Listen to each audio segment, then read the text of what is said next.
Guys, today I wanted to talk about another male privilege that was brought to my awareness through today's news regarding Dolores Huerta and the sexual assault that she endured multiple times from the hands of Cesar Chavez, which is already very heartbreaking news because Cesar Chavez is this legacy in the Mexican American community, advocated for farm worker rights. His name is honorable, but today really changed. I think it changes his public image forever, and there's no recovering from it. It's important to talk about this because it highlights yet another male privilege that occurs on a daily basis when it comes to sexual assault.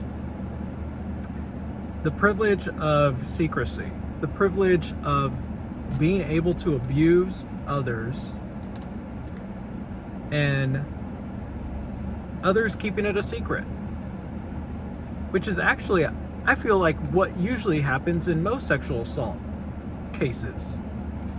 Usually in sexual assault, the person that actually abuses the victim is someone that the victim knows personally. It's not a stranger hiding in the bushes. It's a father, it's a grandfather, it's a cousin, it's a stepfather, it's a brother. And oftentimes in cases of sexual assault, because the victim, the survivor, so personally knows the perpetrator, they do not want to report. And oftentimes they do not report. And this is an example of male privilege. It's an example of gender injustice. But it's just like, it's crazy, guys, because the moment I think like, I can't think of another male privilege, I see a headline and there it is. Male privilege is all around us. And I've made videos about this. And yet people don't see it. But it's there. And it's undeniable. And sexual assault and the secrecy that follows sexual assault is clear. Male privilege, clear as day. Dolores did not want to report this because obviously Cesar Chavez was such a major advocate for farm workers' rights. She did not want to misconstrue the movement. But because of that, she had to live decades in repression and suppression. She had to push down the feelings. Repression is the unconscious pushing down of negative emotions having to do with traumatic events. And suppression is the conscious pushing down of negative emotions. So she had to push down, she had to dissociate from these emotions for so long because she wanted to protect this movement. And it's so sad because the impacts of sexual assault can literally destroy a human psyche. Sexual assault literally changes how you think about yourself, how you think about others, and how you see the world. She had to live with this suffering while Cesar Chavez was free, while Cesar Chavez was not held accountable, as so many men are not held accountable after sexually assaulting. And the fact that people decide they would rather keep their family unit together than report a sexual assault is an example of male privilege. Men, we can get away with these things because oftentimes the people that we perpetrate these crimes on are people that rely on us to some degree. They're people that love us. They don't want to hurt us. They don't want us to go to jail for years. and having that ability to abuse, which some men grossly take advantage of. I've read cases where men rape their victim hundreds upon hundreds upon hundreds of times. Why? Because that victim did not have the ability to speak up against the man, because that man may have been in a position of power, or that man meant something to that victim. Guys, this is male privilege clear as day. We could literally cause harm to our own communities, and our own communities will stay silent. And I don't think this is okay. And I think this example, Dolores Huerta, and the example that she is demonstrating today is exactly where we must keep going. This is where victims, survivors, can hopefully gain some courage to speak out, because it's not easy. It's fucking terrifying. You don't know what's going to happen. You don't know what might happen if the perpetrator finds out that you reported. Your life might be in absolute danger. You might be assaulted again. So the fear that victims live in is an example of female oppression and male privilege. This is one of the darkest examples of male privilege. But the suffering that so many women and so many gender non-conforming people go through, and men go through on behalf of other men, because men are generally the majority of people who commit sexual assault. The suffering that these people go through is usually it's not seen, it's not acknowledged, and oftentimes society turns a blind eye. Accusations, they say accusations, when I do generally feel like the vast majority of these accusations are absolute fact. That's the other thing. You have to go through the justice system. How difficult is it to prove a sexual assault? It's incredibly difficult. That's another thing. It's another thing that oppresses women, gender non-conforming people. So guys, it is a sad day, but I do feel ultimately that Dolores Huerta is putting an example out there for survivors, victims of sexual assault. And I do feel that, I still need to speak on the fact that she had to hide this for 60 years, guys.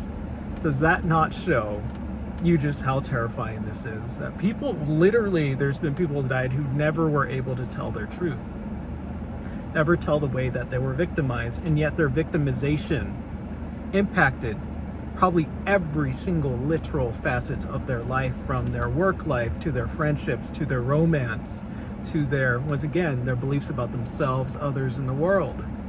Impacted their central nervous system's functioning, impacted their amygdalas functioning, because we know that sexual assault activates the amygdala. It curses it.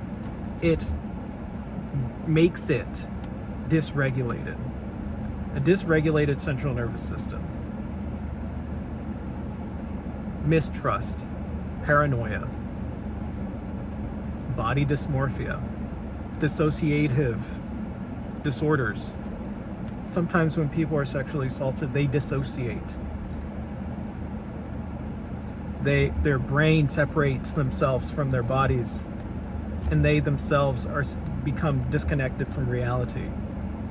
A lot of the time, people with psychosis have been sexually assaulted, and psychosis, that split from reality, is actually the brain's defense against the horrific action that is happening to them. So I feel that we have to understand the impacts of sexual assault, and that the impacts it has on the brain: depression, anxiety, schizophrenia, the stress that it causes can cause neurodegenerative illnesses. And this isn't even touching upon how this impacts, once again, the negative core beliefs.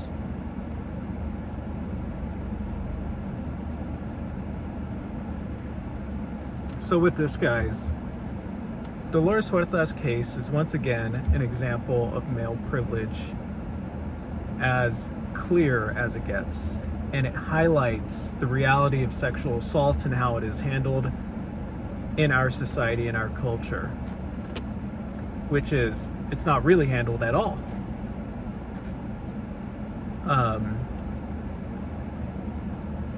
Because people minimize it, and the victims oftentimes don't have that leeway, don't have that freedom to speak out, because it would dismantle their family system, it would dismantle a community, it might cause them a threat, they might be risking their life, so they don't have that privilege to say, to report. And this is male privilege. It's abuse. It's men getting away with abuse. And I do feel that we are making steps in society to hold men more accountable, and I think that's what men need. And I think I'll end on this note. And that is that I do absolutely believe that men who commit sexual assault are redeemable. I think they can heal. And I know that's controversial, but I believe that people can heal. And I believe that at some level, because I don't think prisons will keep these people locked forever. Now, arguably, there's a lot of people that think that you should be, and I still don't know what my decision, what my thought process is on that, but I do feel that these men can heal. I do believe that they can grow. I do believe that they can continue not to recidivize, as there is some evidence that suggests that people who sexually assault can reintegrate back into society. And I hope them the ability to heal so that we can live in a healthier society.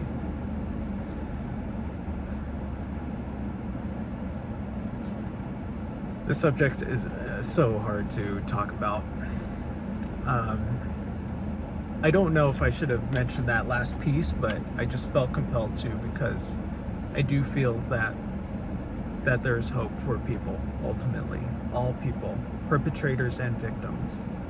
But what must be highlighted here is the injustice. But of course, in my videos, I like to highlight hope. I am a therapist, and I believe that people can change for the better. I have to. I've seen some evidence that suggests that people can. And then I've seen other evidence that suggests that people can't. But I believe that people can.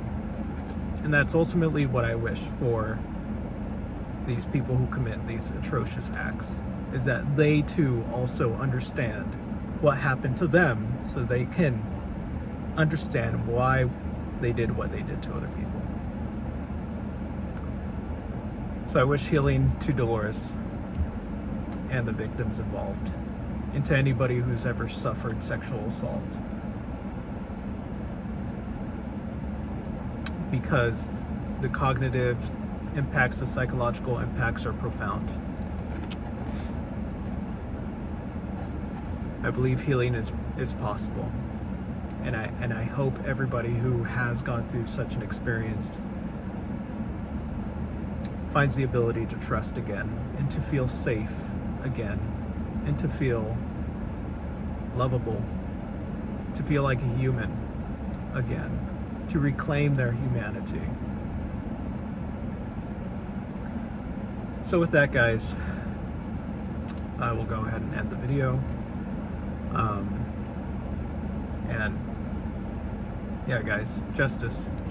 There is no decolonization without gender justice.